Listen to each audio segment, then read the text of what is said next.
ये कहानी है कोरा नाम की एक लड़की की, जिसका बेटा कहीं पर गायब हो गया था। तब उसे एक आदमी मिलता है जिसने उसे यकीन दिलवाया कि उसका बेटा उसे वापस मिल जाएगा, अगर वो इस दुनिया में ना भी हुआ तब भी। हमें एक घर दिखाया जाता है जिसको पुलिस ने चारों तरफ से सील किया हुआ था। उस घर में एक लेडी ऑफिसर आती है जो हर चीज को बहुत गौर से देख रही थी। तभी हमें बैकग्राउंड में एक कॉल सुनाई देती है जो कोरा की थी, जिसमें बस वो ये कह रही थी कि जल्दी से आओ, मेरी मदद करो। वो बहुत ज्यादा घबराई हुई थी। वो बताती है कि उसके घर में कोई है जो उसे बाहर जाने नहीं दे रहा। उस घर में अब जब पुलिस आती है तो घर का अजीब माहौल था। सारा घर बिखरा हुआ था, खून के निशान थे, पर वहाँ पर किसी की लाश नहीं थी और ना ही किसी को मारा गया था। उधर फर्श पर नमक से दायरा बनाया हुआ था। लेडी ऑफिसर कोरा के घर में ये सब कुछ चेक कर रही थी। वो उसकी बहन थी। हर चीज की जांच करने के बाद वो पुलिस स्टेशन आ जाती है और आकर कोरा से पूछताछ करती है, क्योंकि उसके जिस्म पर भी खून लगा हुआ था। पहले तो वो कुछ नहीं बताती, मगर ज्यादा पूछने पर सब कुछ बता देती है। वो कहती है ये सब तो मैं अपने बेटे को सिर्फ वापस लाने के लिए कर रही थी। कोरा की बहन कहती है तुम होश में भी हो? तुम जानती नहीं हो क्या? तुम्हारा बेटा तो आज से 7 साल पहले गायब हुआ था और हो सकता है अब तो वो जिंदा भी ना हो। उसकी बहन उससे पूछती है ये खून किसका है कोरा? अभी भी वो कुछ नहीं बताती। आखिर कोरा के साथ हुआ क्या था? हमें उसके माजी की कहानी दिखाई जाती है, उस वक्त की जब उसका बेटा गायब हुआ था। कोरा एक गैर जिम्मेदार माँ थी, हर वक्त नशा किया करती थी। वो एक लड़के के साथ रहती जो उसका दोस्त था, उसके साथ वो हर वक्त नशा किया करती थी। उनके माली हालात भी कुछ अच्छे ना थे, तो इसलिए पैसों के लिए भी हर गलत काम करने के लिए वो लोग तैयार थे। एक दिन कोरा के घर पर पुलिस आती है। कोरा और उसका दोस्त दोनों घबरा गए थे। उन्हें ऐसा लग रहा था कि पुलिस इन्हें पकड़ने आई है, मगर वो कोरा से पूछते हैं क्या आप जानती हैं कि आपका बेटा कहाँ पर है? कोरा कहती है अपने कमरे में होगा, मगर देखने पर पता चलता है वो वहाँ पर नहीं था। अब कोरा के बेटे को ढूंढने के लिए एक टीम तैयार होती है। एक टीम को जंगलों की तरफ भेजा जाता है, जबकि दूसरी उसे यहाँ वहाँ ढूंढ रही थी। मगर उसके बाद कोरा का बेटा कहीं पर भी ना मिल सका। उसका सिर्फ एक जूता मिला था। इस हादसे को कुछ साल बीत गए थे। कोरा अब एक ग्रुप का हिस्सा थी। उसमें सभी ऐसे लोग थे जिन्होंने अपने बच्चों को खो दिया था। कोरा उन सबको अपनी कहानी सुना रही होती है। कहती है मेरे बेटे के गायब होने के बाद मैंने नशा छोड़ दिया, लेकिन इससे मेरा बेटा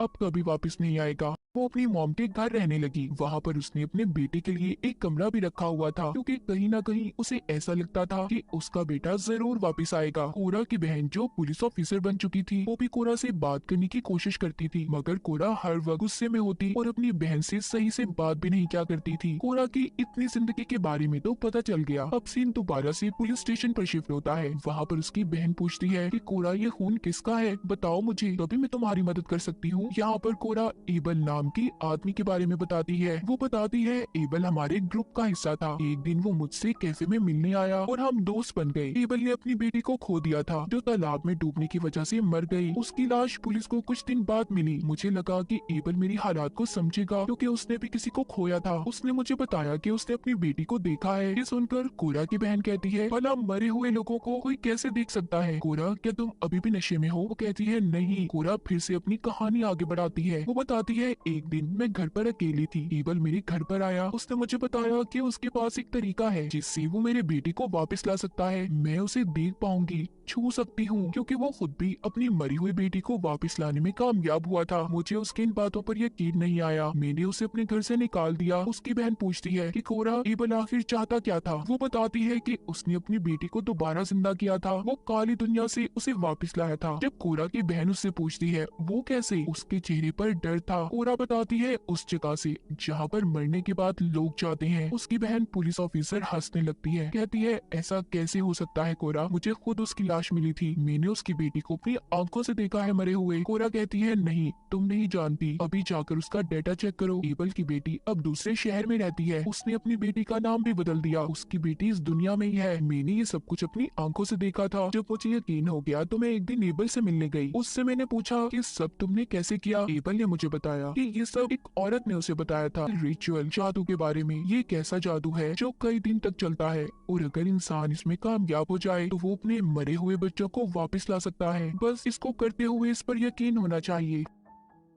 वो चाहता था कि मैं भी उसके जादू का हिस्सा बन जाऊं। मेरे बेटे की लालच ने मुझसे ये सब करवाया। मेरे पास खोने के लिए कुछ भी नहीं था, इसीलिए मैं उसका साथ देने के लिए तैयार हो गई। मैंने सोचा भला कोशिश तो की जा सकती है ना। अब जब मैं वो जादू करने के लिए मान गई तो एबल ने मुझे कुछ सामान लाने को कहा, जिसमें ढेर सारा नमक, मोमबत्तियां और जंजीर शामिल थी। उसने मुझे ये भी कहा कि घर में कोई बिजली, कोई टेलीफोन नहीं होगा जिससे जादू पर कोई भी असर पड़े। उसने मुझे जैसे बताया मैंने सब कुछ वैसे ही किया। एबल ने मुझे खास नमक वाले पानी में नहाने के लिए भी कहा, जिससे उसके सारे बुरे असरात, बुरी सोचें खत्म हो जाएंगी। मैं इस बात को मजाक बनाने लगी। एबल ने मुझसे कहा, ये मजाक नहीं है, अगर तुम इन चीजों को मजाक लोगी तो भूल जाओ अपने बेटे को हमेशा हमेशा के लिए। ये सुनकर मैंने उससे कहा, मैं सब चीजों पर यकीन करूंगी। मैंने उससे पूछा, तुम्हें तुम्हारी बेटी मिल चुकी है ना, तो तुम इतने दुखी क्यों रहते हो? वो मेरी इस बात पर परेशान हो गया और मुझे बताया कि अभी मेरी बेटी अपनी माँ के पास है। मैंने कहा, क्या तुम मुझसे ये मजाक कर रहे हो? तुम मेरा किसी चीज में इस्तेमाल तो नहीं कर रहे? वो कहता है, नहीं, बस मुझे काम पूरा करना है, फिर मेरी बेटी मुझे मिल जाएगी। उसने नमक का दायरा बनाकर मुझे जंजीर से बांध दिया। खुद मंत्र पढ़ने लगा। उसने हर मंत्र को लिख लिया था जो उसने कहा। मैंने वही दोहराया। आखिर में मेरी हिम्मत जवाब दे गई। मैंने उसे कहा, बस बहुत हो गया,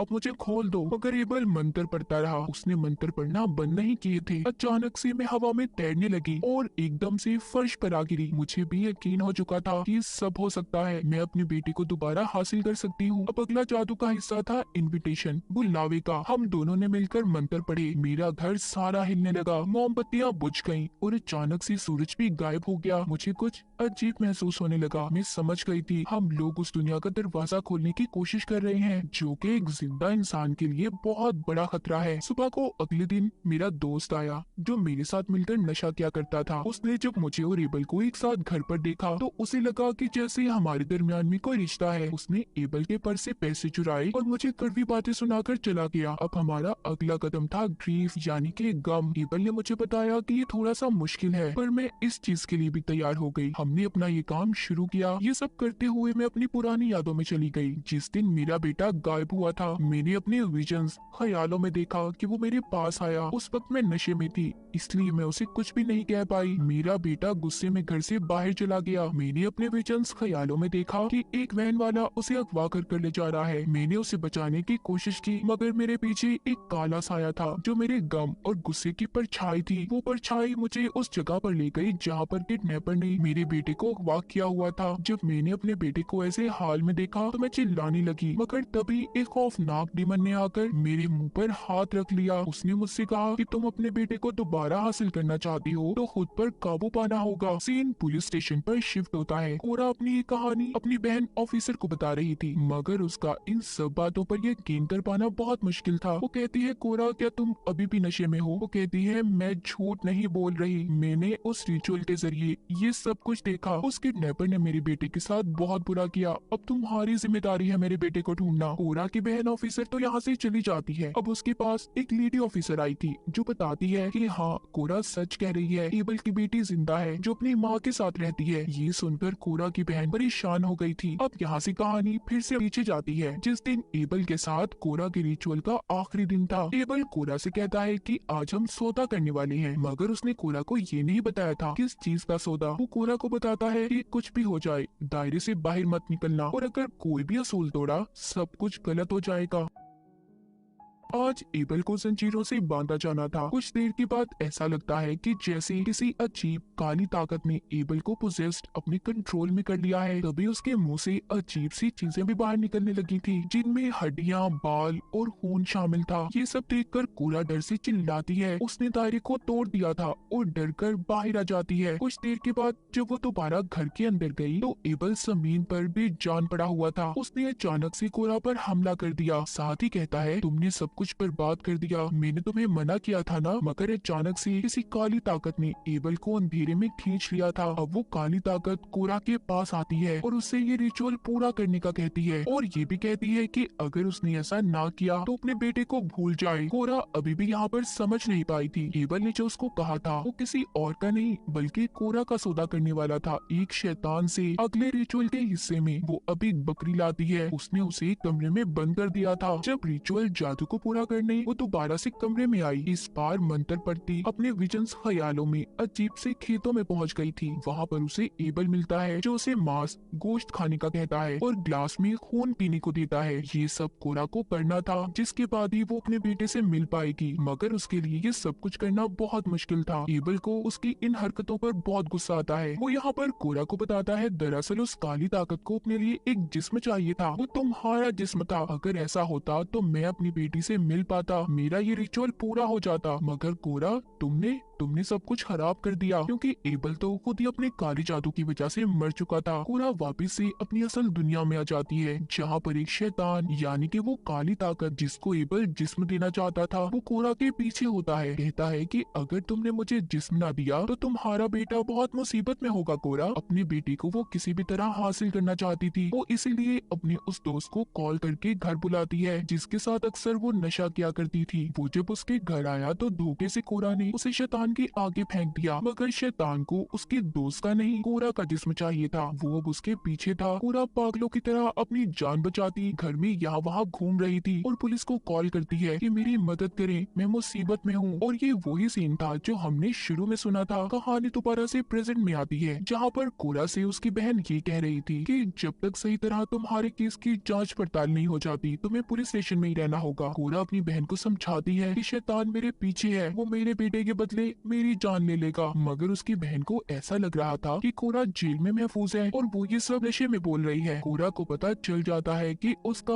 अब आखिरी वक्त आ चुका था। लाइट जलने बुझने लगती है, एक आवाज गूंजी थी, रिचुअल पूरा हुआ। शैतान कोरा की आत्मा को अपने साथ ले गया था। उधर कोरा की बहन एक बार फिर से उसके घर की तलाशी लेने जाती है, जहाँ पर उसे अलमारी से आवाजें आ रही थी। जब वो जाकर देखती है तो उधर कोरा का बेटा मिलता है, बिल्कुल वैसा जैसा कि 7 साल पहले वो गायब हुआ था। इसका मतलब एबल सच्चा था। उसके रिचुअल जादू से कोरा का बेटा वापस तो आ गया, मगर कोरा को अपनी जान देनी पड़ी। इस फिल्म की कहानी